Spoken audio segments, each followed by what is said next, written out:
இங்கேருந்து போகக்குள்ள கீழே ஃபஸ்ட்டு கீழே எடுத்து விட்டுருணும். ஒரு இடத்துலேருந்து இன்னொரு இடத்துக்கு போகணும்.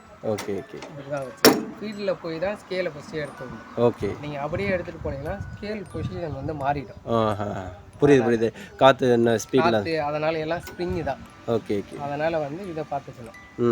ரெண்டாவது வந்து ஆயில் செக் பண்ணிக்கணும். இதில் ஆயில் இருக்கான்னு.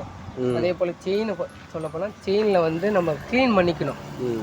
ஒரு 20 மணி நேரத்துக்கு நல்லா ப்ரஷ் வச்சு க்ளீன் பண்ணிங்கன்னா செயின் வந்து நல்லா இருக்கும். ஒரு 20,000 கட்டு வரைக்கும் நம்மளுக்கு செயின் தாங்கும். இது எத்தனை மணி நேரம் ஒன்று? எத்தனை குறைஞ்சி 10,000 கட்டு ஓடு இருக்கு. இந்த வண்டி 10,000 கட்டு ஓடி. இந்த பேலர் பொறுத்தளவு 10,000 கட்டு ஓடுனீங்க. பார்க்கறதுக்கு வந்து 1000 அந்த அளவுக்கு மெயின்டெனன்ஸ் வந்து பார்த்துருக்காங்க. ஒரு நாளைக்கு வந்து ஒரு 5 டைம் கூட செயினுக்கு ஆயில் அடிச்சு விடலாம்.